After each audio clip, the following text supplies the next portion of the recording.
Fala pessoal, sejam bem-vindos aqui ao podcast do time de segurança do CID. Eu sou o Vitor Pio, analista de segurança de software aqui no CID, e hoje eu trouxe para conversar Ramiro Pozzani, especialista de segurança, trabalha comigo aqui há algum tempo. Ramiro, chega aí, tudo bem com você, meu amigo? Bom, Pio, e você? Tudo certo, o que você trouxe aí pra gente? Então, Pio, hoje a gente vai falar de segurança de dispositivos IoT, com um foco para todo mundo, na verdade, um pouco para o usuário, um pouco para o desenvolvedor, também falar um pouco para empresas que fabricam esses dispositivos, mas sempre, obviamente, falando de segurança. Muito obrigado pela oportunidade e espero aí que vale a pena. Obrigado para quem está assistindo. Nada, vai valer a pena sim, pode ter certeza. Vai ensinar a galera a hackear as coisas aí, mas tudo dentro da lei? Não, hoje a gente vai falar mais do lado defensivo da coisa, né? Deixa Então para tá os certo. próximos capítulos. Bom, pessoal, só falar um pouquinho da nossa empresa, do CID, né? Nós somos um instituto de pesquisas, tecnologia. Estamos localizados em Campinas, a gente tem mais de 600 colaboradores. A gente atua em várias frontes aí, tanto inteligência artificial, IoT. A gente também trabalha muito com mobile. E além de eu trabalhar no CID, eu também sou um dos líderes da parte de segurança do Fórum Brasileiro IoT. Já convidando aí, o Pio faz parte também. Quem quiser assistir, quiser fazer parte aí, a gente vai deixar um link. E por isso aí vamos começar falando um pouco sobre a internet das coisas. A questão está tão confusa, Pio, que até a definição de internet das coisas, você joga no Google, sai 20 definições diferentes. Inclusive essa é a mais popular, mas eu até troquei uma palavra, né? Que ela fala de interconexão digital de objetos cotidianos, era original. Para mim isso é parte só do IoT, né? Cotidiano a gente pensa a sua geladeira, a sua luz, mas hoje em dia tem coisas não cotidianas que também fazem parte do IoT, né? Como, por exemplo, equipamentos médicos. O agronegócio tem entrado muito com a questão de sensores, automação e basicamente tudo, né? Do ponto que tem algumas pessoas que estão querendo trocar o nome Internet das Coisas para Internet de Tudo. Mas como o nome já pegou IoT, vai ficar esse, eu também prefiro não trocar. E segundo algumas estatísticas, hoje em dia a gente tem ali em torno de 20 bilhões de dispositivos IoT instalados, e eles consideram que esse número está longe de ser o limite. Então, vai subir ali, tem algumas projeções para esse número dobrar até 2025. Estaremos É falando de bastante coisa. muito dispositivo e muita coisa para hackear, né? Para a gente fica interessante. Então, comentei, né, o que envolve a IoT. Tirando ali, que ali tem até foto do seu notebook, do seu computador, esses já são esperados, né? O seu smartphone, tudo bem. Tudo o resto que antes não tinha internet agora faz parte. Então, do seu relógio, a sua fechadura digital, como já citei a geladeira, o hospital, que agora já tem um laboratório digital, algumas máquinas até de operação estão tendo, né, com 5G agora, com a velocidade da internet, isso vai ficar mais popular. A questão dos carros agora se conectando à internet, você até conseguir alugar carro, a gente vai dar alguns exemplos de falhas de segurança disso. Basicamente tudo, né, pessoal? Pega alguma coisa que antes não estava na internet e agora tá, você pode considerar isso aí como um dispositivo IoT. Acho que a primeira coisa que eu gosto de comentar sobre quando a gente fala de dispositivo IoT, isso é muito importante para todo mundo, usuário, empresas e tudo, é entender que a internet é pequena e por isso que está todo mundo vulnerável. Eu peguei algumas notícias ali, né, que falam que demora mais ou menos 5 minutos para um novo device ser escaneado. Eu nunca cheguei nesse número tão baixo. Em todos os meus testes, normalmente fica ali entre meia hora, 50 minutos, mas sempre abaixo de uma hora. O que isso significa em prática? Que no momento que você coloca um dispositivo, em torno ali de uma hora ele já está sendo atacado. Então, dependendo da falha que ele tiver, eu vou mostrar um pouco para frente aqui as falhas, você já vai perder o uso desse dispositivo, ou você vai continuar a usar, mas ele também vai ser utilizado por um atacante. E por que esse número é tão rápido, né, para o pessoal escanear? Primeiro que hoje em dia nós temos excelentes ferramentas para fazer isso. Então aqui eu cito a Mesiscan, que é a que eu gosto de usar. Só para terem uma ideia, com a internet que eu tenho aqui em casa, e aqui no Brasil o nosso upload é mais lento, eu consigo escanear a internet inteira ali em torno de 8 horas. Então, se eu acordar e começar a escanear a internet, 8 horas depois eu peguei todos os devices que estão na internet. E aí causa aquela questão muitas vezes do porquê que vão te hackear, que muita gente pergunta, né? Por que vão querer invadir a minha câmera? Por que alguém vai invadir minha geladeira? Até empresas, a gente já palestrou para startups, eu nem estou tendo lucro, por que alguém vai me invadir? Não é questão disso, é questão que invadem todo mundo. Você está na internet e você vai ser invadido. Antes, né, eu trabalhava com Threat Intelligence E uma vez a gente encontrou uma ONG que foi invadida de cuidar de animais de rua, de cachorrinhos. E não foi invadido porque o atacante é contra que você ajude animais de rua. Aconteceu que eles tinham um blog, o blog estava usando um tema do WordPress antigo que tinha uma falha. O cara escaneou a internet inteira, ele sabia como explorar essa falha. Provavelmente o cara nunca nem abriu o site da empresa para ver o que era. Ele só hackeou e saiu usando. Então tenham isso em mente. Você vai ser hackeado não porque alguém tem algo contra você. Pode ser o caso, né? É o caso de algumas empresas grandes, ou você tem um ex-namorado, ex-namorada meio psicopata. Mas em casos comuns, mais de 90% dos ataques eles não são direcionados. É o que a gente chama de ataque não direcionado. Ele acontece por oportunidade. Você está dando uma oportunidade para um atacante tomar conta do seu dispositivo. Aí ele toma conta e vai tentar ali ver como que ele vai lucrar. Aí varia de dispositivo para dispositivo. E às vezes ele só quer fazer maldade mesmo. Né? No caso do Silex, em mais ou menos 2 horas, ele conseguiu pegar ali 2.000 devices. Então, 1.000 devices por hora. E ele estava bricando o device. Né? O que a gente chama bricar é de você fazer o device parar de funcionar. Então, você comprava o negócio e colocou 2 horas depois, por causa de uma falha de segurança, ele já não funcionava. Agora, tudo isso a gente está muito teórico, né? Tá dizendo que vão tentar tudo. Aí, o que eu fiz para uma pesquisa básica?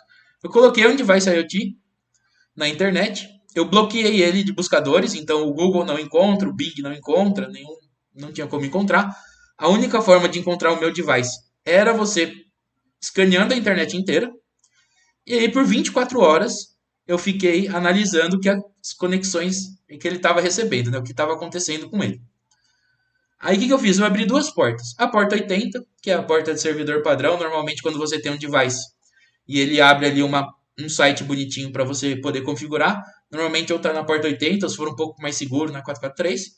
Mas eu resolvi o mais inseguro possível, pus na 80. E também abri a porta de administração do SSH, porta 22. Essa porta normalmente você entra para administrar o sistema em si, né? Fazer o update, patch de software, de servidores, coisas do tipo. Então vamos lá. Primeiras 24 horas no SSH. 34 tentativas de conexões, combinações de usuário e senhas padrões. As três mais populares, admin, root, admin 1, 2, 3, 4, 5, 6. Aí eu peguei os IPs, né? E usei um geolocation para descobrir a origem desses IPs. Então você vê ali que eu recebi tentativas de conexões aí de vários países, Estados Unidos, Itália, alguns países curiosos, né? Japão, Finlândia, Irã, Suécia.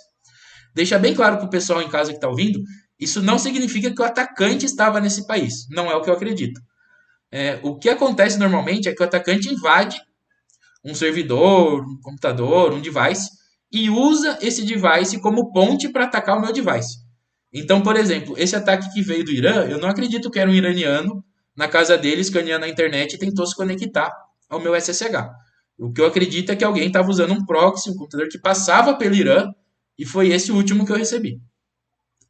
Mas o que isso mostra? Que se eu tivesse colocado o device com a senha admin, a maioria desses, se não todos, tentaram admin. Então, em 24 horas, eu teria dado o controle do meu device, vamos supor uma câmera IP, para algum atacante. Isso é bem perigoso e o problema que você já percebe também é o que eu vou fazer. Vamos supor que o cara do Irã foi lá e bricou meu equipamento. Eu vou o quê? Vou processar um iraniano? Como faz E isso? você nem sabe, né, quem é o iraniano, né? E também vem um problema muito mais diplomático, né, amiga? Esse problema de jurisdição é um dos motivos que causa essa explosão que nós tivemos no crime digital. É muito difícil você ir atrás. Vamos supor que eu desse um jeito. O Itamaraty do Brasil conversasse com o Irã. Só que aí cai no caso que eu falei. O Irã ia chegar para a pessoa e falar, por que você está invadindo o Ramiro? A pessoa, não estou não, tal. Eles fazem um forense no computador da pessoa, no dispositivo, e descobrem que, na verdade, o IP de origem está vindo da Rússia. Aí agora eu ia ter que processar um russo com informação do iraniano. Já não vai acontecer a questão com o iraniano. Agora imagina essa cadeia. Então, os atacantes abusam dessa cadeia e a gente acaba ficando muito impotente, não tem o que fazer contra. Então acaba sendo uma questão muito complicada. Aí, para analisar, eu também comecei a olhar os ataques que eu estava recebendo no meu site. Uma coisa que eu fiz aqui no slide, isso aqui é só uma pequena fração, foram quase 100 ataques. é de que todo ataque que eu recebia, eu tentava ver se eu encontrava ele online. E todo ataque, ele estava online. Teve tentativas de acessar o PHPMadmin, de instalar o PHPMadmin.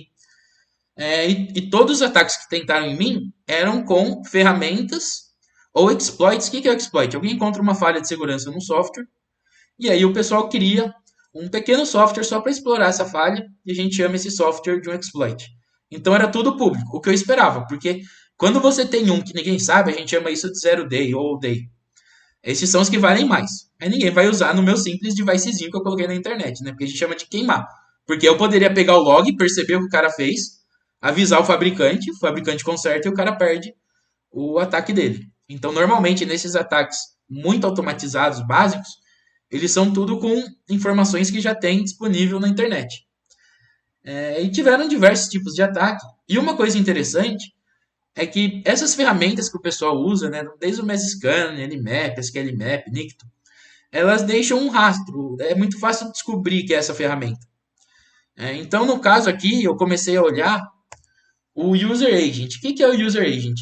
Toda vez que você acessa um site, você manda o seu User Agent. Por que isso ajuda a internet? Porque, por exemplo, você está no seu iPhone, você acessa o Facebook, você manda para o Facebook falando, olha, eu estou usando o Opera num iPhone, e ele já te manda a versão do Facebook para iPhone, otimizada para iPhone. Essas ferramentas, elas mandam também o que elas são. Então, você vê aqui no caso, por exemplo, o zgrep, diversos IPs diferentes, então foram várias pessoas usando a mesma ferramenta, e a pessoa fez tão preguiçosa que ela nem quis mudar, né? Porque normalmente um atacante mais sofisticado, ele muda isso, ele coloca um como se fosse real. Então ele ia pôr um que fosse equivalente a um Windows, a um Mac, um Android, iPhone, o que for. Mas aqui no caso o pessoal nem mudou. Aí você vai atrás e descobre, né, que o Zmap foi feito justamente, né, uma combinação de ferramentas livres, open source, para escanear a internet, para fazer esse scan em larga escala. E você vê o pessoal usando. Algumas coisas que eu achei curioso também, né, procurando, olhando no log, é que em alguns casos o pessoal já procurava direto a shell, como se o meu device já tivesse sido invadido. O que é a shell? Como assim, Ramiro? O que é essa shell? É essa pergunta que eu ia te fazer. É importante saber. O que acontece? Normalmente, né, a gente chama de shell, é basicamente um vírus, entre aspas, que você coloca quando você invade um servidor. Porque quando você invade o servidor, beleza, eu ganho acesso, eu consigo executar comando. Só que, se eu reiniciar o meu computador, eu perco acesso, pode mudar. Então, normalmente você instala alguma coisa lá. Quando a gente trata de servidores, a gente chama isso de shell. E, de novo, como vocês podem ver aqui no GitHub, tem muita shell disponível, então você não precisa saber programar uma shell. Você teve acesso a um servidor através de uma falha. Ah, eu preciso de uma shell. Você consegue baixar a shell. E eu percebi que tinham pessoas tentando acessar shells, assumindo que o meu servidor já tinha sido invadido. Então o cara invadia em cima da invasão. Porque às vezes o cara coloca shell e nem muda o nome e a shell não tem nenhuma proteção de usuário e senha. Então você faz uma invasão em cima da invasão. O cara é tão preguiçoso que não vou invadir. Alguém já deve ter invadido, eu vou procurar em cima. Inclusive, isso era parte de uma pesquisa que eu faço, eu já apresentei algumas conferências, que eu mostro isso. Muitos dos sites que você recebe spam, sabe, aqueles phishings, o seu cartão vai ser bloqueado, coloque o número aqui, senão você vai pagar uma multa e coisas do tipo. Esses phishings, eles ficam hospedados em sites hackeados, e se você procurar, muitas vezes você encontra shell. Então eu tenho uma lista de shell, de nomes de shell, e eu tenho umas ferramentas automatizadas aqui, então eu acabo encontrando. E teve gente que tentou fazer isso comigo. Tentou ver se já tinha shell no meu servidor. Amigo, voltando um pouquinho lá no último slide, eu tenho uma dúvida que pode ser a dúvida de outras pessoas aqui também. Você disse que essas shells ou essas ferramentas, elas já estão públicas, certo? Então a pessoa tem acesso a um set de ferramentas publicamente e ela pode utilizar aí para poder varrer a internet, possivelmente se encontrar alguma coisa, tentar usar essa shell. Então, qual seria, assim, já que está tudo público, é necessário um nível de preparação muito grande para poder entender esses conceitos e já ir atrás desses dispositivos e varrer a internet? Não, esse é um dos outros problemas, né? Vamos lá, vamos enumerar os problemas. Falamos do problema de jurisdição, agora vem o segundo problema. O handicap, né? O nível de entrada é muito baixo. A gente percebe alguns criminosos que foram presos, tudo que você vê. Eu já passei muito tempo nesses fóruns, era o meu trabalho, ainda é minha pesquisa pessoal. Aí você vê, às vezes, um pessoal com um poderio, assim, eles conseguem muitos cartões, invadir muitos sites, mas com um conhecimento técnico muito baixo. Não estou dizendo que não tem, porque tem grupos com nível de conhecimento muito elevado, mas para você começar e já conseguir causar um dano muito grande, o ponto de entrada é muito baixo, porque está tudo disponível. Então você põe lá como escanear a internet inteira. O MesScan vai te ensinar. Aí você entra em sites como o ExploitDB e outros sites que tem essas falhas, esses exploits. Aí você pega um exploit para testar. Aí você combina ele com o MesScan e fica mandando para a internet inteira. Aí você conseguiu invadir. Você precisa pôr a shell. Ah, não sei programar. Se o site é em PHP, você pega uma shell em PHP. Se o servidor usa ASP, você pega uma shell em ASP, uma shell em Java. Já tem tudo que tem que você precisa, está pronto. Tanto para IoT, como para servidores, como para fazer phishing. Muitas pessoas, para você ter noção, eles não conseguem nem fazer phishing. É literalmente você copiar o site, o HTML do site, e ter um pouquinho de programação para salvar o usuário e senha que o cara mandou. Né? Essa parte você tem que fazer na mão. Muitos nem isso sabem. Os caras pedem para alguém fazer ou compram. Tá tudo disponível à venda. É muito barato. O que não tá grátis, no geral. Existe um mercado, então, de cybercriminosos aí, pelo que você está querendo dizer, de terceirização também, né, dessas atividades. Tem. Isso é conhecido como fraude como um serviço. E você pode literalmente comprar qualquer parte da cadeia. Tem até pontos da cadeia, por exemplo, tem gente que já invadiu um monte de device e, por exemplo, você criou um vírus, está aprendendo a programar, fez um vírus, mas você não sabe invadir, você não tem noção de nada. Você paga pro cara e é coisa assim de $100 cada 1.000 computadores e o cara instala o seu vírus lá. Você quer mandar um spam, mas você não tem uma lista de e-mails grande, você não sabe como enviar 1 milhão de e-mails. Tem gente que faz isso para você. Você só manda e fala, eu quero que você mande essa mensagem. O cara vai e manda para você, você paga. Tudo em Bitcoin, não rastreável. Quer dizer, o Bitcoin é rastreável, né? Mas ele é teoricamente anônimo. Então, assim, todo ponto que eu estiver falando aqui, ou tá grátis, ou você consegue comprar e com um nível de entrada bem básico. A gente tem esses exploits kits que o pessoal já vende, que aí combinam os exploits mais usuais, mais que estão funcionando, ficam atualizando para você e vira point and click mesmo, sabe? Você põe lá um site, tentar hackear. Ele tenta rodar os exploits e ver se consegue ou não. É bem direto. Então, assim, tá tudo pronto. É só ir lá e usar. Não que alguém que tá assistindo esse vídeo vai fazer. Mas pro nosso lado fica muito complicado, porque é muita gente tentando. Isso aumentou muito, entendeu? Você não precisa mais, como era 20 anos atrás, botar a mão na massa, fazer o seu vírus, fazer essas coisas. Não, hoje em dia tem tudo. E para IoT, assim, uma pergunta. Se a barreira de entrada é muito fácil, tem formas, já que a gente já sabe que é fácil, tem formas de a gente se proteger, pelo menos proteger os nossos dispositivos? Você vai estar falando disso daí? Eu vou. Não tem tantas. Normalmente, dispositivo IoT você fica com as mãos um pouco mais vedadas comparado com o seu celular, com o seu computador. Mas tem. Mas, por exemplo, continuando até esse ponto de entrada leve. Teve essa botnet que chamava Mirai, que ela fez um ataque de DDoS. Basicamente, o que o usuário fez? Ele pegou uma lista de usuários e senhas padrões e ele foi atrás de algumas não tão comuns, que eram usuários e senhas de alguns dispositivos únicos. Aí foi a sacada dele. Ele pegou de uma câmera que não estava muito popular na época, mas mesmo assim tinha centenas de milhares de câmeras rodando por aí, o que para nível IoT não coloca você no top 10, mas não deixa de ser muita coisa. E escaneou a internet inteira. Aí ele foi e conseguiu fazer uma bot ali de mais ou menos 140, 150 mil dispositivos, um grande número desses, essa câmera, porque ninguém mais tinha pensado em utilizar a combinação usuário e senha padrão dessa específica câmera. Aí, tudo isso que eu estou te contando, tem um jornalista que ele chama Krebs, ele tem um blog, krebsonsecurity.com, que ele conta essas histórias, ele faz exposed de criminosos, ele descobre quem que é o criminoso, ele comenta como funciona esses ataques. É muito legal. Krebs on Security, pessoal, acessem, vocês estão achando as histórias interessantes. E, obviamente, todo mundo ataca ele. Então, o que o cara fez? Pegou a bot inteira e mirou no Krebs. Só que acho que nem ele esperava é que o ataque foi muito forte. Na época, registrou ali um pico de 620 gigabits. Para quem não entende muito de número, o que significa? Significa que o que ele apontar cai, com exceção de uns 10 sites. Sim, google.com não cai, facebook.com não cai, o resto cai.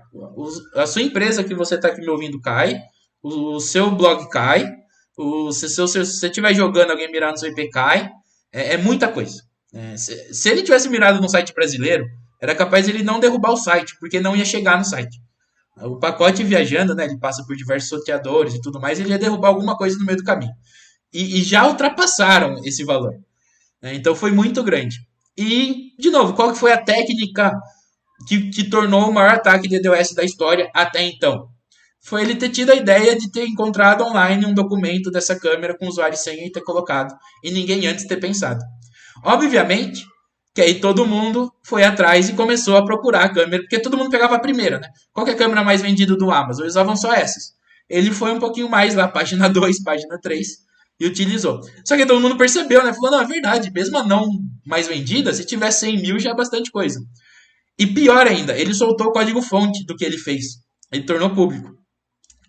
Ele, na época, né, tem o print, a famosa história, ele conta que ele entrou só por brincar, que ele já fez o dinheiro que ele queria, e ele não tinha mais interesse em fazer ataques de DDoS, então ele ia soltar a ferramenta para que outros pudessem utilizar. Isso pode ser verdade? Pode. Mas os meus anos de experiência dizem que não é bem assim a história. O que eu acredito, é só um achismo meu, é que, na verdade, quando ele viu que ele bateu o recorde mundial de DDoS, inclusive o Krabs, ele tinha uma empresa anti-DDoS que cuidava do site dele, para o site não cair. E caiu. E foi tão grave esse ataque que a empresa abandonou ele como cliente. Falou, cara, não, se você vai ficar recebendo esse tipo de ataque, eu não vou mais trabalhar para você, porque isso é muito custoso para a gente. Sorte do Krabs, o Google tem um projeto, Project Shield, e aí ele entrou na infra do Google, aí aguenta. Mas, assim, foi tão grande, e como só ele utilizou, ele ia ser o alvo. Normalmente, quando o criminoso tá muito bonzinho, assim, tá dando coisa de graça, tá aqui um monte de computador que eu já invadi, tá aqui um Bitcoin, tá? É que normalmente ele quer aumentar a gama de suspeitos, para quando a polícia for atrás, não ter só um. Porque até então, como eu falei, deixa rastros. O rastro da Mirai chegava nele. O que eu acredito é que ele queria que mais pessoas utilizassem, para quando forem atrás de procurar a Mirai, tivessem outras pessoas. Não funcionou, ele foi descoberto, foi processado, tem o nome dele. A gente sabe quem que é, eu não vou comentar aqui porque eu não comento empresas, nomes e tudo mais, mas é só você pesquisar, criador do Mirai, você vai ver a história dele. Você vê que é um jovem mesmo, fez pela zoeira. E aí saiu aqui uma pesquisa sobre os ataques que estavam ocorrendo com o uso do Mirai agora. E o mais comum foi aqui em gaming, né? Mas por que gaming? Porque, para quem não está acostumado, tem muito servidor pirata. É um mercado muito lucrativo. Servidor pirata de Minecraft, World of Warcraft e tudo mais. E muito concorrido. Então, normalmente, um concorrente contrata serviços para atacar o outro. Então, por isso que o gaming ficou em primeiro. Mas você vê que também teve empresas sendo atacadas, empresas de educação. Por que empresas de educação? Aula online. Você derruba uma aula online e o pessoal usa muito DDoS para fazer chantagem. Então eles derrubam uma aula, mandam aquele e-mail e falam, ó, se você não me pagar, eu vou continuar derrubando suas aulas. E aí muitas empresas acabam pagando. Esse específico caso eu recomendo não pagar, porque como o criminoso trabalha como um freelancer, ele não vai ficar te atacando porque ele está perdendo tempo dele. Ele já viu que você não vai pagar. Ele vai pular para o próximo alvo. Mas aí vai de cada empresa seguir suas regras. Amigo, e no caso a sacada do Mirai aí, esse jovem, ele descobriu as senhas e começou a rastrear aí, na verdade, acessar todas essas câmeras e a vender isso como um serviço? Não, ele fez por ele mesmo e depois ele soltou tudo público. Ele nem tentou vender, nem tentou... Ele não teve nenhum ganho financeiro nisso? Não, por isso que a gente conclui que ele fez pela brincadeira, para ver. E quando ele viu que o negócio ficou sério, que foi o maior ataque, e ele viu que a polícia ia atrás, ele soltou. No geral, o que o pessoal faz quando tem essas bots grandes é isso que você falou, vende serviço. Inclusive, mais para frente, a gente tem planejado uma apresentação só sobre isso. Então, você consegue contratar esse tipo de ataque por pacotes, assim, é bem sofisticado o negócio, né? Então, você pode, tem pacotes com menos potencial, pacote com mais potencial, ilimitado, por duração, contrata um ataque de 10 minutos, contrata um ataque de 1 hora. Esse é o que um criminoso de verdade teria feito. Sem dúvida alguma. Um criminoso não teria utilizado uma bot de 150 mil para derrubar o Krabs só pela zoeira. Mas como ele nem tinha, não tem um histórico na comunidade de realmente cometer crimes e tudo mais, ele acabou assim, teve a sacada de procurar essa câmera que ninguém procurou e deu a sorte de ter mais de 100 mil. E pensa que câmera, né? Normalmente tem uma conexão com a internet boa, porque ela tem que fazer o upload de imagens. A hora que Sim. ele apontou tudo pro Krabs, eu duvido que ele imaginou que ia chegar a 600, entendeu? Foi algo muito grande, assim. Para quem trabalha com segurança, por exemplo, deve estar dormindo agora, porque todo mundo já sabe essa história.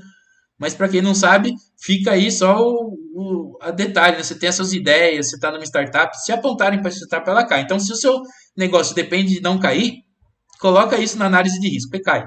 Nossa ideia, com certeza. Isso é E o muito cara que caro, tava vai jogando quebrar. Minecraft lá, ele soube, né, do Mirai, com certeza. Então, esse é o ponto um. Apesar de ser muito comum, ainda é usuário e senha padrão.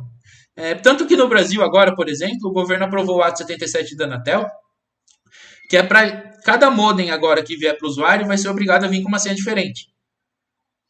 E depois o usuário tem que poder trocar essa senha. Justamente para parar com esse negócio do cara logar, mas isso é só para modem. Dispositivos IoTs, isso ainda não é feito. O que é esse ato 77? É uma lei? É um O ato. que a Anatel aprovou? A Anatel aprovou um ato. A Anatel ela tem a homologação da Anatel, né? Para você vender dispositivos eletrônicos, você tem que aprovar. Então, tanto que vem o selinho da Anatel, se você olhar no seu celular, no seu dispositivo, você não pode vender dispositivo eletrônico no Brasil só porque você quer. Apesar que você entra no Mercado Livre, tem o pessoal vendendo, importa e vende. Mas para vender de forma oficial, você precisa do ato, você precisa de ter homologação. E agora que o ato foi aprovado, tudo, parte da homologação era só questões técnicas. Se você está usando as frequências permitidas, não está esquentando, consumo de energia, eram coisas importantes, mas não relacionadas à segurança diretamente. Agora, 477 já entram requisitos de segurança. Agora é mandatório você ter requisito, ter implementado segurança no seu dispositivo. Ainda não, mas logo vai estar. Para você conseguir homologação. Logo vai estar. Entendi. Então, ainda tem um período de carência, porque não é simples também você fazer o update assim, né? Descer a lenha, seria até injusto com as empresas, porque até que eu vou comentar mais pra frente, muitos dispositivos nem tem como atualizar e tudo mais, então é complicado. Mas no futuro vai ser mandatório, todos os modems que vier vão vir com senhas únicas. Até muito cuidado onde você coloca o modem, porque se tiver a senha escrito nele em papel e você molhar, e eu sei isso porque eu ajudei minha mãe a reconfigurar a senha dela e quase não dava para ler. Eu até falei, copia num papel isso aí, porque quase a gente perdeu qual que é a senha. Mas por enquanto ainda tem um período de carência. E aí Mas é você um perguntou caminho, se. né? É um Sim, caminho agora para esses dispositivos terem implementação de segurança e é bom ficar ligado nisso aí. Quem pelo menos fabrica ou distribui produtos aqui no Brasil, né, por enquanto para tecnológicos, telecomunicações, mas já para tem conversas telecomunicações. de ir expandindo aos poucos. Tem que fazer aos É. poucos também, né? Não adianta você descer a lei de uma vez e tentar resolver tudo.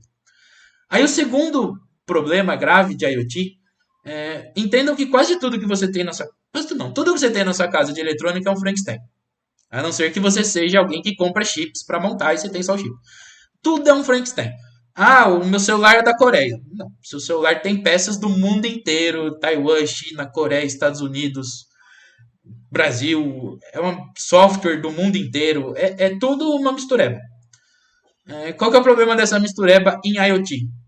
O pessoal, como tem crescido muito, muita empresa entrando, preço tem sido um diferencial para a maioria das empresas.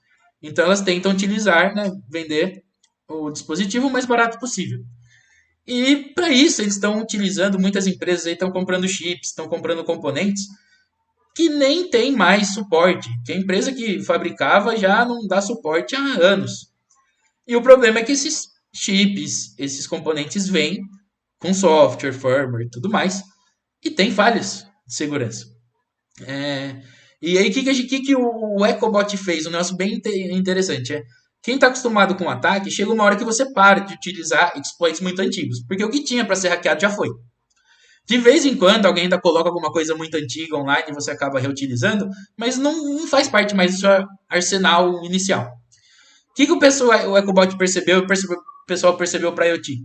Que vale a pena voltar esses exploits antigos, porque o pessoal tem utilizado de softwares, bibliotecas, coisas tão antigas que vale a pena reutilizar.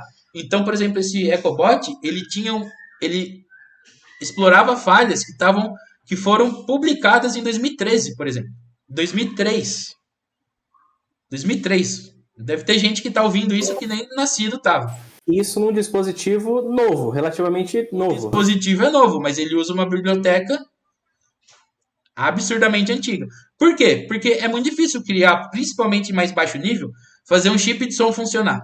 Então você criou a biblioteca e ele está funcionando, você não mexe mais. O problema é que, depois alguém acha uma falha de segurança, você também não atualiza ela. E qual que é o segundo problema, né? Como eu falei do Frankenstein.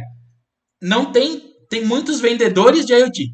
Não tem tantos produtores dos componentes básicos de IoT. Então não tem tantos produtores assim que fazem o chip de áudio, que fazem o chip de Wi-Fi, que fazem se conectar a 5G. Aí qual que é o problema? Você acha falha em um fabricante, você acha falha em dispositivos que são vendidos por 10 fabricantes diferentes, porque eles compram do mesmo. Entendeu?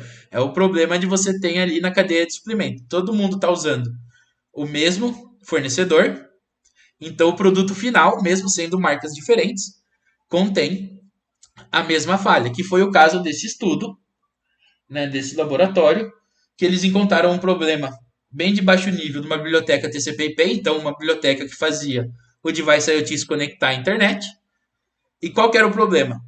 Ela acabava afetando, segundo eles ali, né, centenas de milhões de devices, porque todo mundo utilizava dessa biblioteca.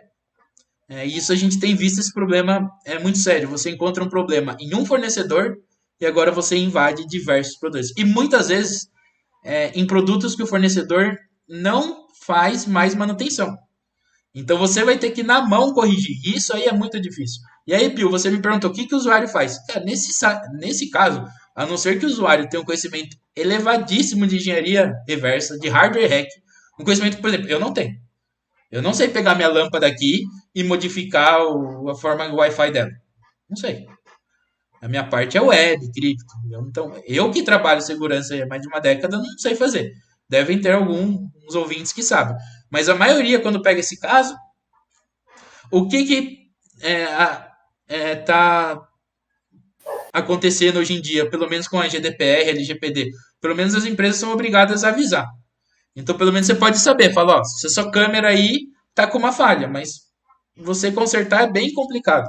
Você pode colocar Mas de quem é a responsabilidade, então? É do terceiro que fez ali o chip e vendeu para esses fabricantes, para esses mais de 10 fabricantes, ou cada fabricante fazer a sua forma ali de implementação para corrigir essa falha de segurança e distribuir? Tem alguma coisa mandatória? Você comentou aí de GDPR, LGPD, fica só no aviso mesmo ou eles são obrigados a corrigir essa falha de segurança? No final é para quem te vendeu. Uhum. Se a gente for seguir LGPD e GDPR, então assim, a empresa X, você comprou da empresa, está utilizando o serviço da empresa X. A empresa X tem que manter atualizado. Se quem vendeu para ela vendeu com falha, ela se vira, ela vê com o fornecedor ou ela acha um jeito de funcionar, troca de fornecedor.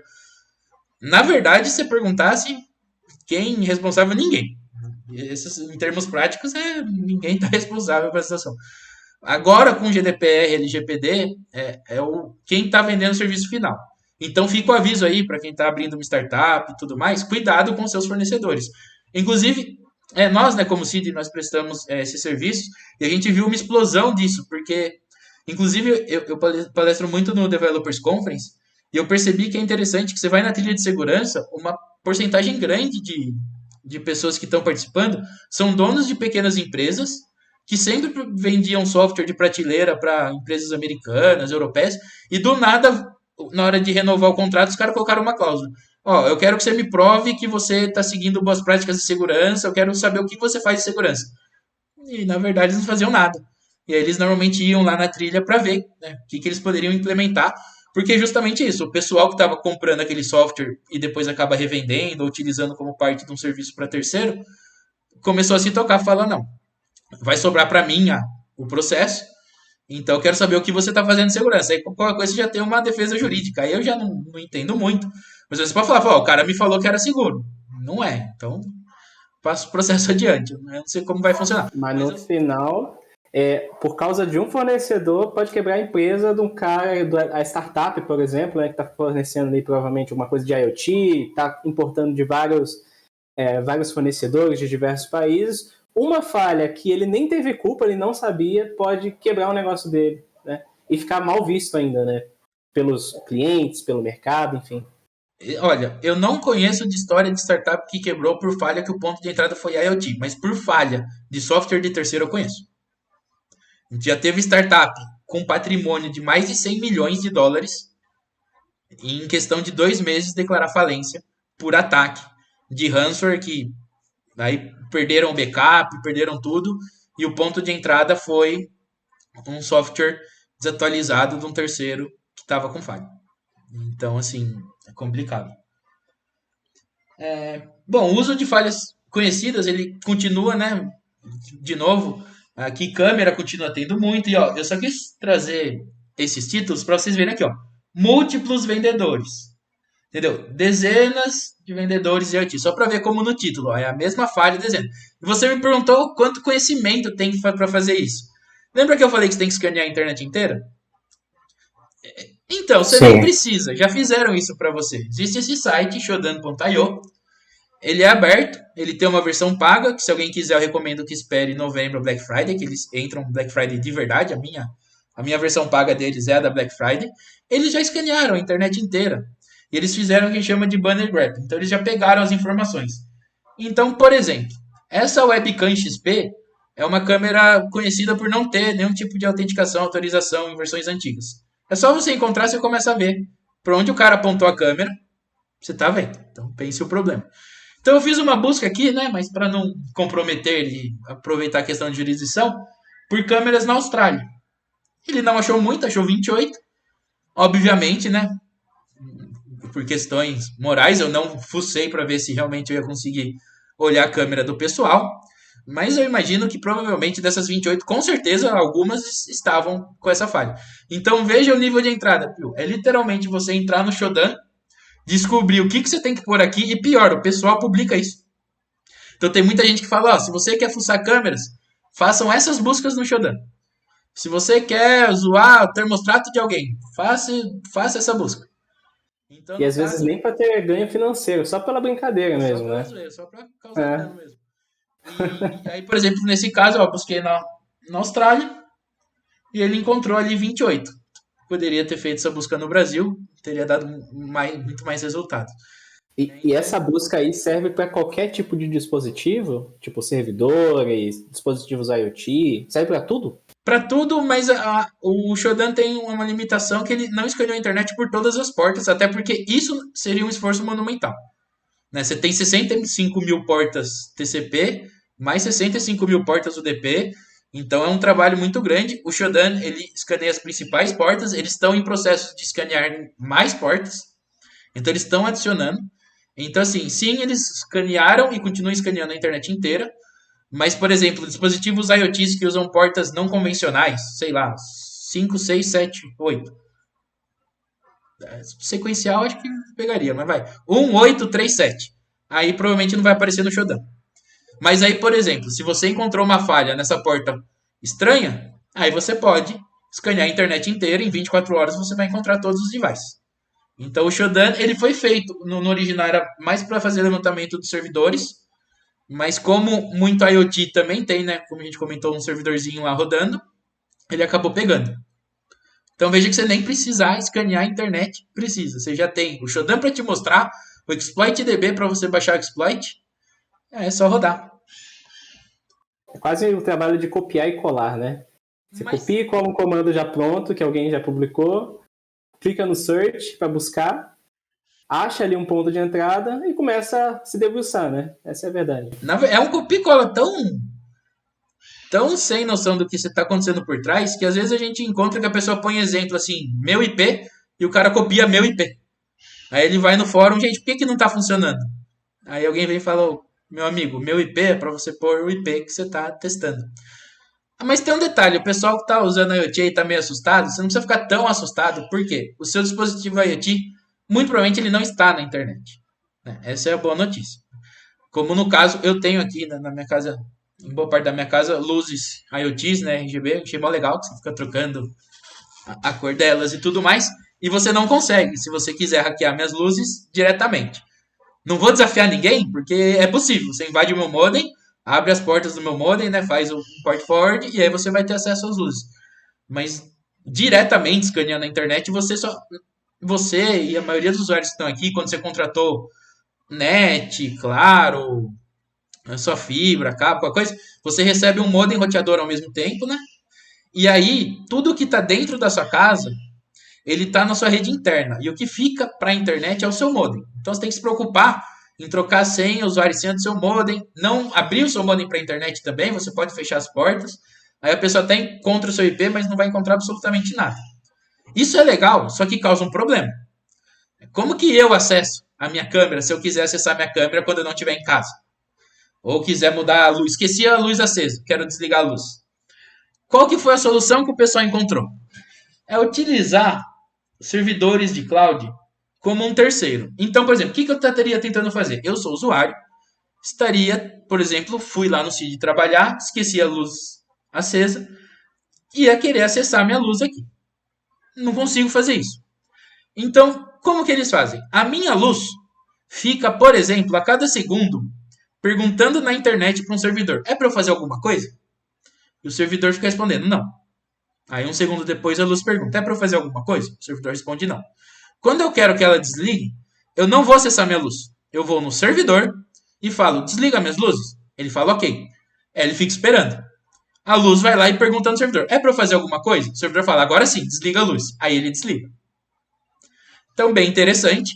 Você não tem que se preocupar com tudo que a gente falou do atacante ficar escaneando a internet e encontrar os seus dispositivos. Só que agora temos um certo problema, né? Ponto único de falha, que está tudo aqui num servidor da internet, e esse servidor pode cair. Lembra que eu comentei que ataque de DDoS, se for para derrubar, derruba. E aí você não apaga mais sua luz, não liga. E também, até então, quando é na sua casa, quer queira, quer não, quando o cara entra numa câmera, ele acessa uma câmera. Se agora todo um monte de câmera está mandando para o mesmo servidor, se você hackear esse servidor, você não acessa uma câmera. Você acessa todas as câmeras que estão lá. E se for uma fechadura? Você fica com a porta da sua casa aberta? Vamos comentar também da fechadura. Primeiro o primeiro caso que eu comentei, se tudo cai. Então, o que acontece quando tudo cai? Muitas vezes, os serviços eles têm um modo default que eles fazem alguma coisa quando cai. Por que raios que esse termostato ficava baixando a temperatura? Eu não conseguia entender. Mas, basicamente, esse era o problema. Então, o que o pessoal fez? O servidor caiu, o termostato não conseguia mais perguntar para o servidor o que eu faço, e o padrão dele era: eu começo a gelar. Então ele começou a gelar a casa de todo mundo. Olha o problema. Segundo problema, né? Como a gente comentou, carros autônomos você já tem, principalmente nos Estados Unidos está bem comum, você alugar carro e aí você chega perto do carro, destrava com seu celular, entra dentro do carro e sai dirigindo. O servidor caiu, você não entra no seu carro. Então, né, você vê o problema aí do servidor cair. Agora, um terceiro problema que é meio combinado são os problemas que a gente está tendo de comunicação e autenticação. Por quê? Dispositivos IoTs, eles são plug and play. O que significa? Você quer colocar e usar. Ninguém quer ficar clicando num monte de coisa, colocando senha complexa para esquecer depois, definindo qual cifra criptográfica vai utilizar. E o que tem acontecido? O problema de ser muito fácil para utilizar, normalmente significa que é mais fácil para hackear. Sempre tem isso. Se a usabilidade está fácil demais, a hackeabilidade, digamos assim, do sistema também está um pouco mais tranquila. Então, aconteceu isso, por exemplo, nesses patinetes motorizados, que tinha uma falha. Você no serviço de Wi-Fi, a autenticação era muito direta, então se você chegasse perto, na hora deles pensarem em como que eles iam criar todo esse sistema de autenticação, eles não imaginaram que alguém do lado ia tentar hackear o seu scooter. Então não colocaram nenhuma proteção. Então você conseguia até acelerar o scooter do cara. Outro problema, aí que veio o que é curioso, né? Você me perguntou se cai, o que faz com fechadura? Bom, teve aqui um fabricante, né, de fechaduras IoTs utilizadas por diversos hotéis que pensou numa solução. Alguém teve um pio lá dentro que em algum momento falou: gente, e se o servidor cair? Aí o que eles pensaram? Bom, vamos fazer uma master key. Se cai, vai ter uma chave mestra.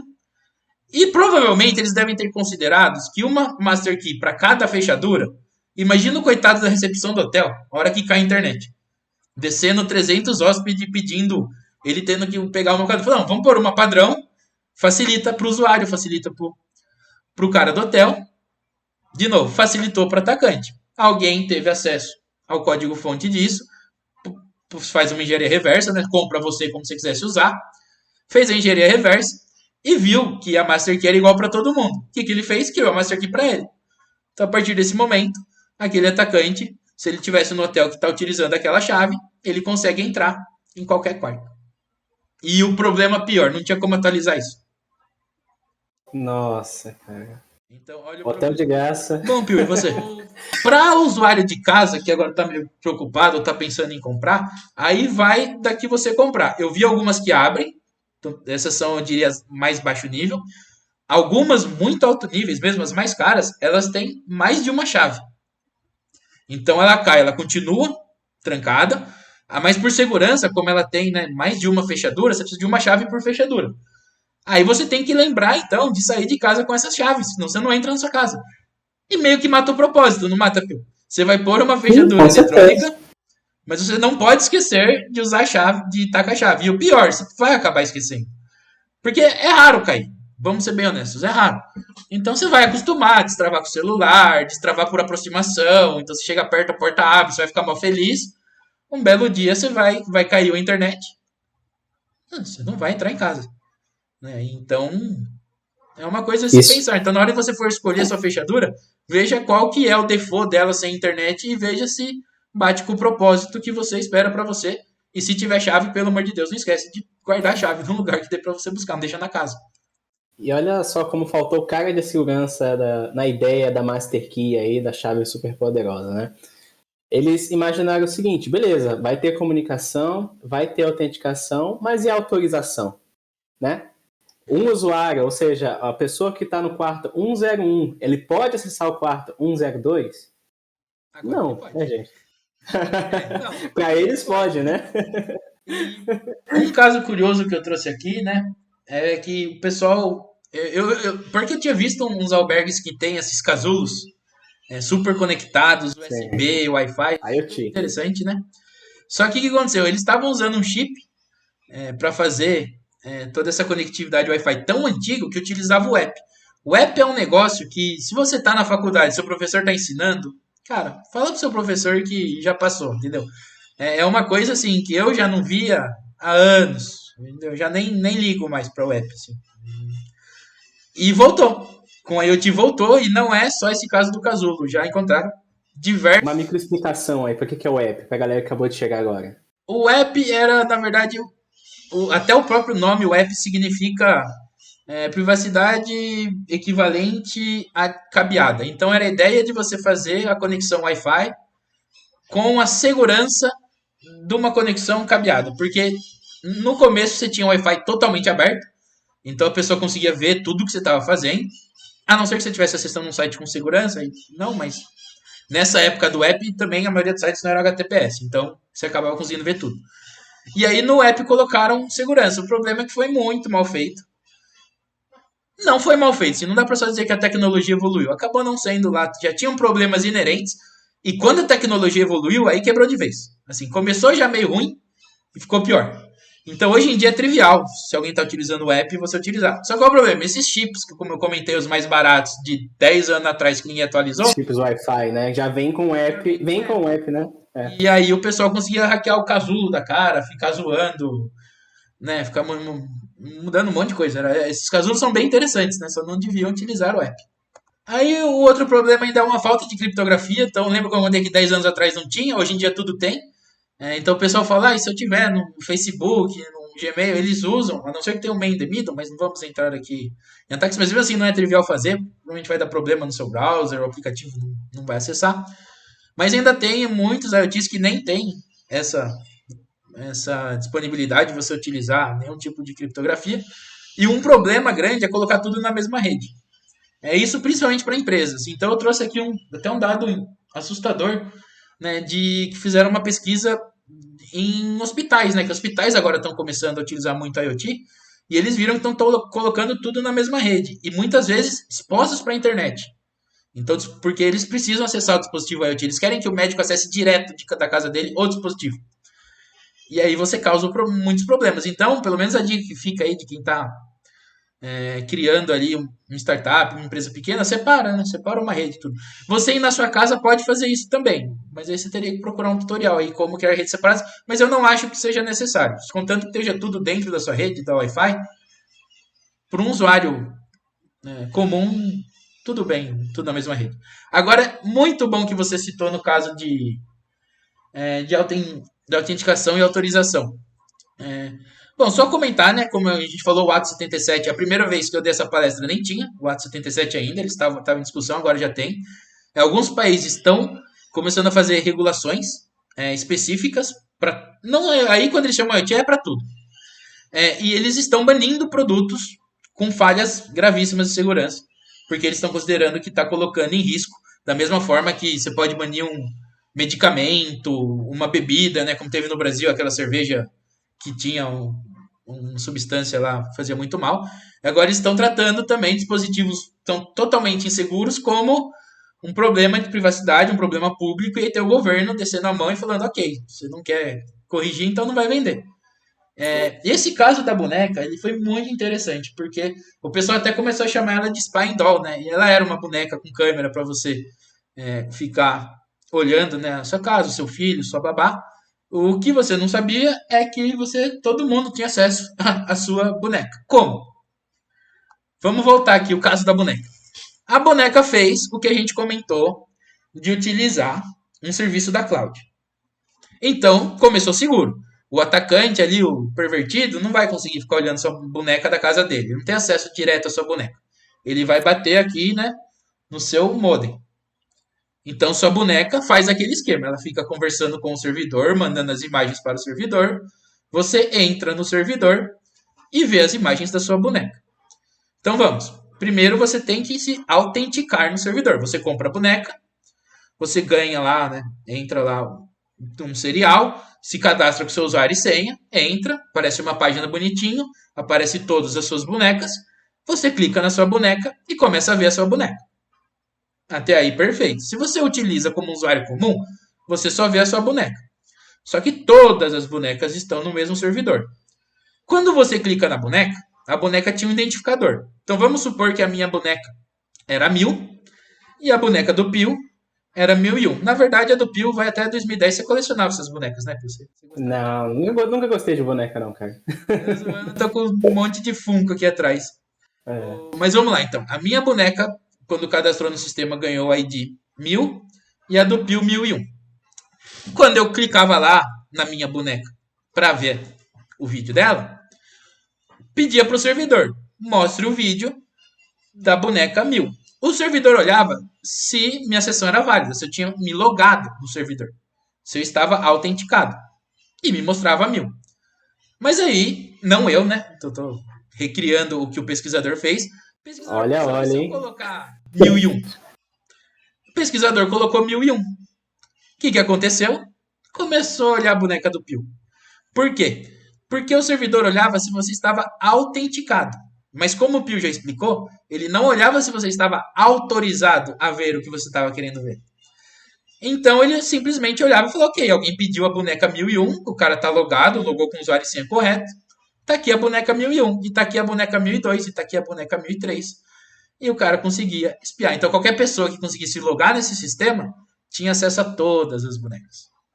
Aí você vê um problema de lógica, um problema, né, de autorização, mas ainda continua o problema. Se alguém invadir o servidor, vamos supor que é um servidor Apache e alguém acha um problema, como ultimamente a gente anda tendo alguns problemas graves em servidores Java, o Apache teve o Struct, tivemos problemas em servidores Linux, e invade, cara, ele acessa todas as bonecas e acaba acessando a sua boneca temporária. Mas nesse caso, ele nem não precisou invadir o servidor nada. Ele só pediu a boneca do Pio e o servidor não tinha uma checagem extra. E por que isso acontece? Porque a maioria dos programadores hoje, eles utilizam frameworks, ele tem ferramentas prontas. Essas ferramentas são muito boas em fazer autenticação. Então você coloca ali @loged entre chaves, é uma linha. E ele faz isso perfeito. Então, um usuário não logado que saiba o link de ver a boneca e tenta ver a boneca, ele olha e fala: não, não, não, você não está logado. Isso é muito fácil de fazer. Agora, autorização não é tão simples. Você tem que olhar, peraí, eu preciso pegar o ID da boneca, ver se esse usuário tem acesso à boneca, aí permitir ou não. Existem até uns frameworks que fazem isso, mas no geral faz isso na mão. E o pessoal esquece. Então, esse tipo de problema, pessoal, de autorização, é muito comum. Se você que está assistindo aí está começando na parte ofensiva, por exemplo, você quer fazer um bug bounty, você quer hackear sites que permitem que você hackeie, né, e te pagam se achar alguma coisa, procurem falhas de autorização. O pessoal tem ganho uma grana. Porque justamente isso, o framework não sabe que a boneca não é do Pio. O framework só sabe se você está logado ou não. Tem que ter uma camada extra ali. E às vezes até o developer não faz por mal, né? Esquece, passa, ou ele acha que ter o login ali feito já vai ser suficiente mesmo, né? É uma coisa que vai da maturidade da empresa também, né, amigo? Quando, por exemplo, quando vai passar isso por teste de qualidade, não aparece a boneca do Pio para mim. Quando você entra com o meu login e senha, só aparece a minha boneca. Só que o que acontece? Quando eu clico na minha boneca e eu vou mandar o ID da minha boneca, um pesquisador de segurança pega esse request e modifica o ID da boneca. Mas isso na hora dos testes não aparece, então todo mundo testa, você só vê sua boneca. Se aparecesse a boneca do Pio lá, alguém teria pego, o cara fez um select errado no banco de dados, mas não aparece.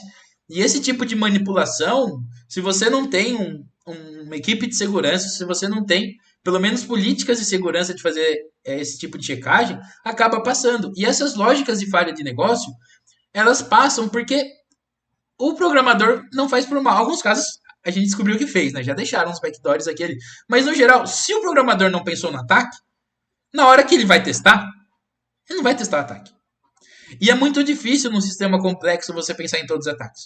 Eu sei programar. Eu trabalho com segurança há 10 anos. Se você me der um sistema complexo, eu garanto que eu não vou fazer ele 100% seguro. Porque eu vou pensar em todos os ataques que o Ramiro faria. Eu não vou conseguir pensar todos os ataques do Pio, do amigo, da amiga que está assistindo. Então, assim, eu vou deixar o sistema totalmente seguro contra o Ramiro. O Ramiro não invade isso daqui. Agora, você que está assistindo provavelmente vai encontrar alguma falha, se for um sistema muito complexo e ficar só eu. E aí vem a importância de ter os testes e tudo mais. Tanto que, por exemplo, para trabalhar para o governo americano exige que você faça testes externos de segurança no seu serviço. Exige. Então, você não consegue vender, porque o governo americano entende não só a importância de você ter a parte de segurança em casa, mas você ter um terceiro, ter uma visão diferenciada, olhando para o seu sistema. Esse caso da boneca foi bem complicado. E até no caso, esse caso da boneca, desculpa te interromper, isso se tornou público, então incentivava cada vez mais pessoas a ficar tentando espiar lá a boneca do amigo, né? Então, na verdade, não. O pesquisador fez correto, né? Ele avisou, soltou. Só que aí vem a questão, né? Até atualizar e tudo mais, e causou a comoção, todo mundo ficou muito assustado, porque a boneca tava. A gente fala em câmera IP, o pessoal não assusta tanto, porque normalmente ela tá apontada pra rua ou pro seu quintal. A boneca estava apontada pros seus filhos.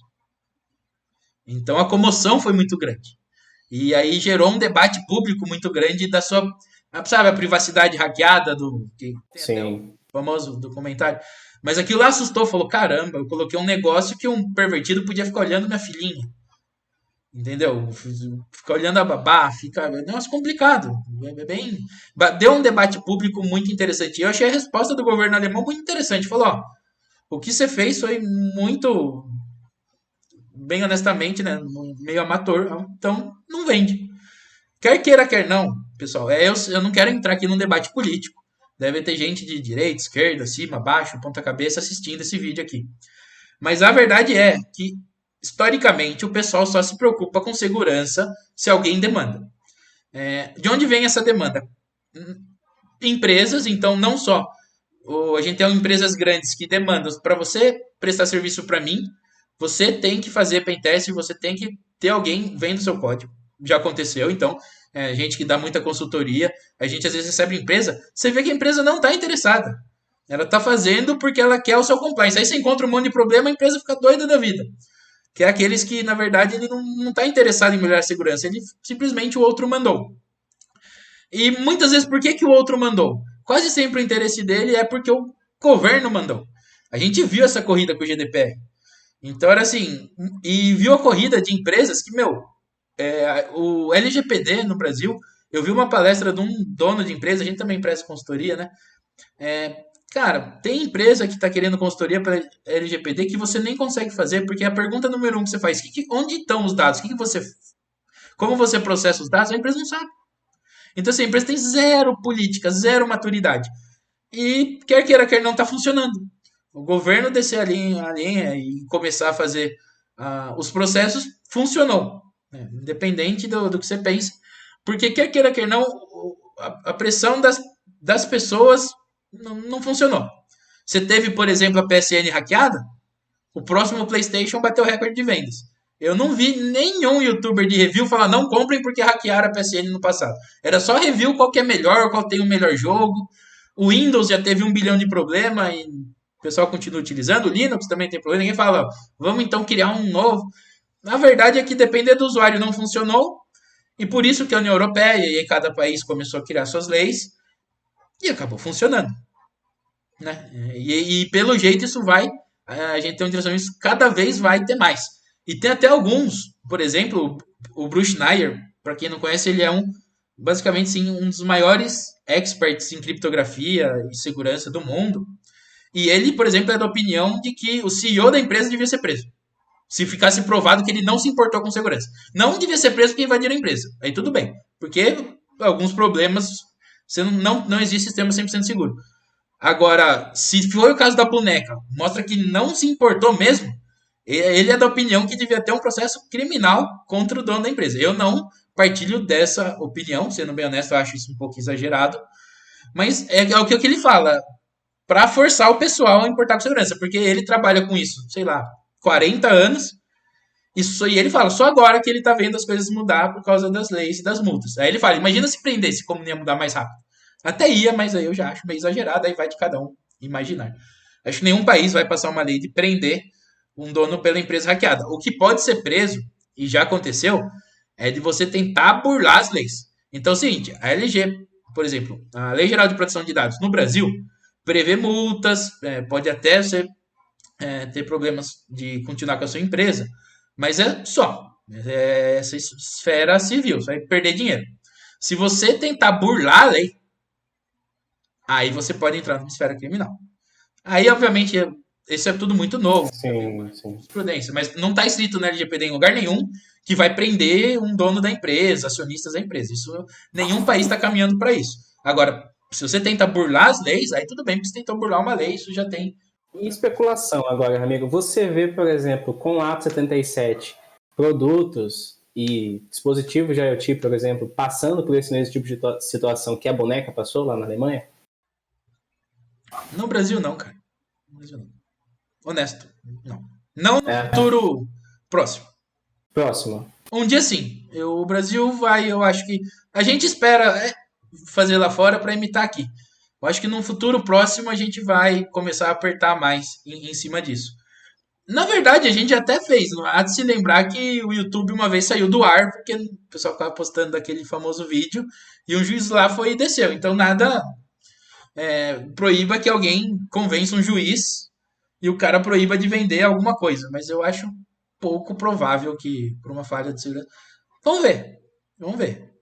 Mas também o que não isenta, né, da responsabilidade, né, dos clientes, enfim, né, de prezar pelo produto, de prezar pela segurança, porque, querendo ou não, com leis ou com a própria demanda dos próprios consumidores, segurança é uma coisa que está deixando de, pelo menos até na mente daquelas pessoas que achavam que era um gasto, né, está deixando dessa imagem de ser um gasto, um desperdício de dinheiro e está se tornando um investimento, né, como você próprio disse. Quem sabe daqui um dia o governo brasileiro ou as empresas aqui demandam, né, que todas as empresas que vendam algum produto tenham passado por uma auditoria independente, né? Eu acho que isso para o cenário geral nosso, até para a gente que está próximo do cenário de segurança nacional, seria uma coisa muito, muito importante, né? Tanto para o amadurecimento dos próprios produtos, mas também para o crescimento da comunidade, formação de novas pessoas, né?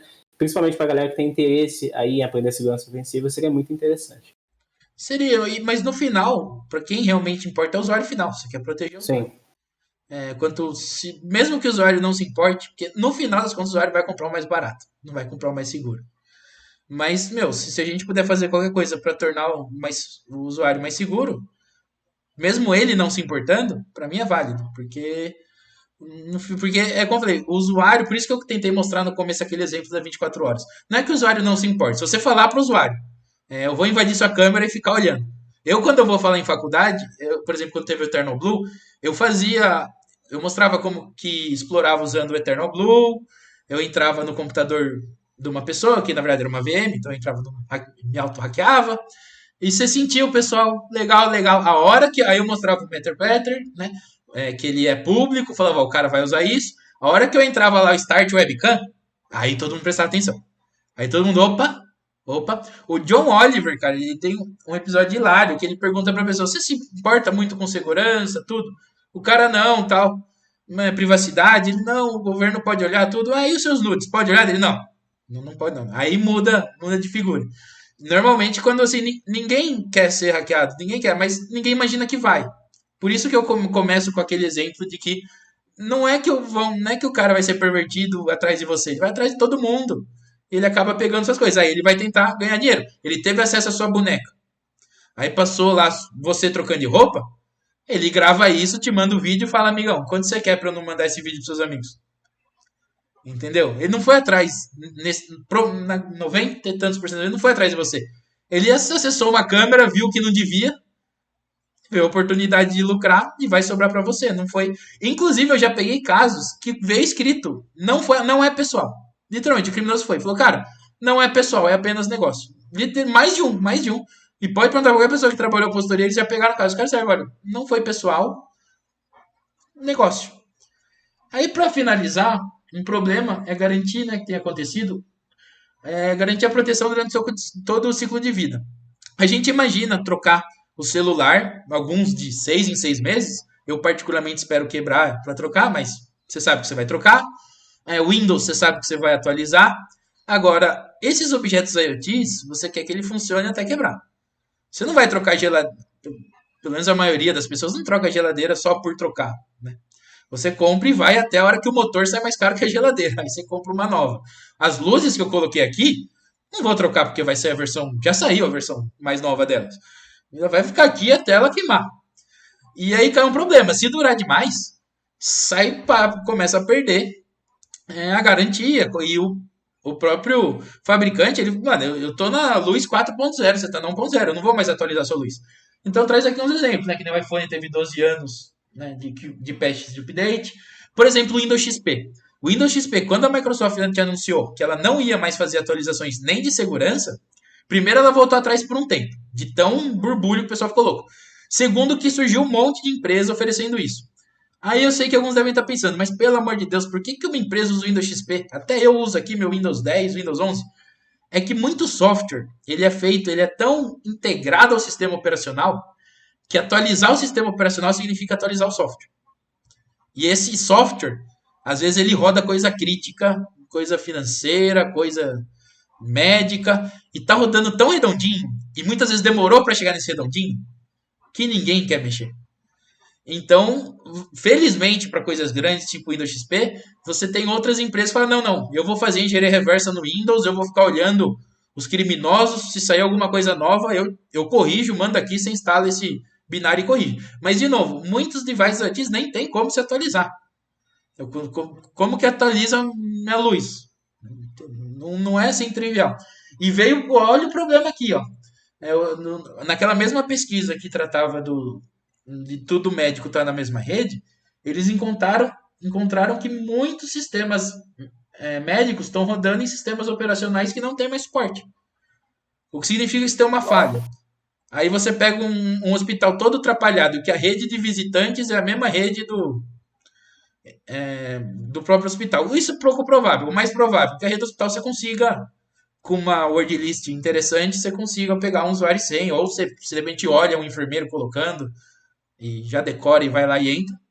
E aí, amigão, depende que nem o Windows XP, se não tiver atualizado, o Windows 7 desatualizado, amigão, bye bye.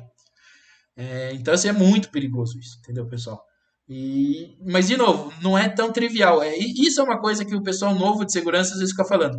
Atualiza tudo, como se fosse fácil. Quer perder seu emprego? Quer perder seu estágio? Entra no seu estágio e atualiza todos os computadores da sua empresa. Você vai ver o caos que você vai criar. Porque, mano, vai quebrar muita coisa, entendeu? Não é tão trivial. Dá para você entender por que não atualiza. Na verdade, dá para entender porque deveriam demorar para atualizar. Não atualizar não é desculpa, né? Você deveria ter todo um processo de teste, ver se vai quebrar, se quebrar o que quebrou, como corrige. Mas dá para entender por que eles ficam meio receosos. Não é desculpa, deveria atualizar. Mas também não é trivial, como eu vejo alguns cursos ou algumas notícias. Ah, era só ter atualizado. Não, porque só ter atualizado ia ter quebrado a empresa, porque o software principal não ia rodar. Então, na verdade, ia dar mesmo, porque você ia quebrar antes também. Então, elas por elas. Por fim, para quem quiser estudar mais, vê esse OASP Top 10. A gente acabou passando por todos esses itens sem comentar, né? Ó, número 1 do OASP também. O OASP normalmente dá discussões de qual que vai ficar em primeiro. Esse não teve discussão nenhuma, nem ninguém discordou, que é a caso de senhas fáceis ou senhas default, senhas padrões. Aí começa, né? A rede insegura, não ter update, problemas de gerenciamento, o problema de physical hardening, isso daqui, né, de você ser fácil abrir, mesmo colocar a mão na massa e extrair o firmware, que foi o caso que aconteceu do hotel. O cara conseguiu extrair o firmware, porque conseguiu abrir o produto e retirar o firmware disso. Também não é trivial você proteger contra isso quando o cara tem na mão. Muito difícil, mas você pode tentar. Todo videogame já tentou e 99 falhou. E por fim, né, como que se protege esse ecossistema? Bom, primeiro, desenvolvimento seguro, porque a partir do momento que você lançou um produto e vendeu 100 mil e você não colocou um sistema de update e tem uma falha, acabou, morreu ali. Você vai fazer o quê? Um recall disso? Você não vai perder dinheiro. O próprio usuário também, muito provavelmente, não vai querer passar pelo processo de devolver para sua empresa para receber um novo. Então, você tem que desenvolver seguro, tem que ter uma forma de atualizar, porque cedo ou tarde vai ter uma falha. Uma auditoria de segurança especializada, de preferência interna e externa, e, mais importante, periódica. Isso que o pessoal às vezes não entende, né? Eu fiz uma auditoria de segurança, encontrou uma falha, eu corrigi. Ok, se você está seguro nesse momento, nesse ponto. 6 meses depois, sai um shell shock novo da vida, sai um exploit novo da vida, porque entendam que até uma empresa, a melhor empresa do mundo de pentest, eles não vão conseguir testar absolutamente tudo. Tem um tempo, né? Você contrata por 2 semanas, 3 semanas, uma equipe, 3 pessoas, 4 pessoas, 5 pessoas. E eles têm uma limitação, mesmo que eles tenham 0 days, tenham exploit só deles, eles não têm absolutamente tudo. Então, de repente, eles podem não encontrar nada, mas depois o software que você está utilizando, alguém encontra uma falha, e se você fizer uma nova auditoria, vai encontrar. Então, normalmente, a periodicidade mínima, 6 meses. Para o usuário, sobra só se der para atualizar, atualiza. E seguir as notícias. Você pode, por exemplo, criar alerta. Então, você comprou a câmera, você comprou uma boneca, você quis comprar uma boneca espiã. Você está assustado com essa história que teve. Cria um alerta no Google. Põe lá, problema, segurança e o nome da boneca. Deixa lá. Se um dia chegar o alerta do Google, você lê a notícia e aí você decide se está na hora de tampar a câmera, comprar outra, ou se não se aplica a você. Cuidado com as notícias, tá? Às vezes elas são sensacionalistas, elas têm uma tendência a exagerar, como, às vezes assim, você encontra uma possível falha, mas às vezes assim, tem que ter acesso físico à boneca. O hacker ia ter que, sei lá, a boneca tem entrada USB, eu vi isso com TV. Saiu notícias de TVs que dava para você escutar o que a pessoa ouve e mandar para um servidor, só que eles quase não comentavam, e se você lesse por cima, eles não comentavam que você precisava enfiar um USB mesmo, um pendrive na TV. Então todo mundo desesperado, achando que o cara que vai hackear da internet começar a te ouvir, quando na verdade o ladrão tem que entrar na sua casa e plugar o pendrive. No caso, como se o ladrão fosse entrar na sua casa e plugar um pendrive, né? Foi somente isso. Sua TV. Pode ficar tranquilo que você vai aparecer sem TV. Mas ficou provado através dos leaks, por exemplo, que a CIA fazia isso. Então eles tinham mandato, entravam na casa, faziam isso e aí começavam a escutar. Igual fazem escuta telefônica. Então, muito cuidado com as notícias, tá? Tentem ler. Se não sabem, podem perguntar para mim, pro Pio, depois. Pergunta para um amigo seu que manja de tecnologia. Pede para ele tentar entender se é tão perigoso quanto tá na notícia, que às vezes é, mas eu diria que até no geral o pessoal anda exagerando a mão. Então, nem sempre é. Pio, você ficou com alguma dúvida? Cara, uma outra coisa que eu faria um adendo, né? Não só de criar um Google Alerta, que é muito legal, mas também ficar ligado aqui nas nossas notícias, né? A gente vai ter um quadro de notícias aqui no canal. E a gente vai estar justamente, né, tirando esse lado sensacionalista e comentando assim, mais abertamente, até num ponto de vista de segurança, quais são as medidas ali que você pode fazer para se proteger, dar um overview geral. Então eu ficaria, se eu fosse você, eu ficaria ligado também. Não sei se vai ter rolar boneca aqui no canal, eu acho que não, mas eu ficaria ligado aqui nos próximos vídeos aqui do canal. Cara, Ramiro, apresentação muito boa, cara. Eu acho que da minha parte, assim, eu não fiquei com nenhuma dúvida, mas se você que está assistindo a gente aí não saiu do vídeo ainda e tem alguma dúvida, sinta-se livre, sinta-se à vontade a deixar aqui embaixo nos comentários. Nós somos, assim, totalmente acessíveis. Vou estar deixando também o LinkedIn meu e do Ramiro aqui embaixo nos comentários, na descrição. Então, você, caso queira tirar alguma dúvida, entrar em contato com a gente, fique à vontade também. E os contatos do CID, né? Caso você tenha se interessado a fazer um pentest, fazer um assessment, né? Quiser conhecer também os outros produtos do CID, consultoria, entre em contato conosco que a gente está aí para ajudar e vai ajudar você a deixar o seu produto mais seguro. É isso, Ramiro? Faltou algum aviso aí? 2 adendos. Se quiserem trabalhar com a gente, quase sempre tem vaga aberta, né? A gente nunca sabe quando o pessoal vai estar nesse vídeo, mas dá uma olhada se achou interessante, você que está aí na faculdade. Acho que vale a pena reiterar, pode conversar com a gente. Por conversa mesmo, se quiserem conversar com a gente, tirar uma dúvida, que nem eu comentei, Ramiro, dá pra você ver esse artigo aqui, porque eu tenho esse negócio, será que eu tô perigoso? Apesar de ser uma engenharia social, porque aí eu sei que você tem o negócio, mas comigo não tem problema, com o Pio também não, podem conversar com a gente de boa. Mas primeiro vídeo aqui no canal do YouTube, Pio, tá na hora, não vai fugir não, que você é youtuber agora oficial, vocês têm que pedir Putz, cara. tudo, pode mandar. Então, galerinha, se você gostou desse vídeo, deixa o seu like aqui embaixo, comenta, compartilha com outras pessoas em grupos de segurança para fortalecer a comunidade de segurança aqui no Brasil. Beleza? Acho que é isso, Ramiro. Muito obrigado mais uma vez. E você que está do outro lado, obrigado pelo seu tempo, obrigado pela companhia aqui nesse conteúdo. A gente se vê em próximo vídeo. É isso aí. Valeu e até mais. Pessoal, valeu.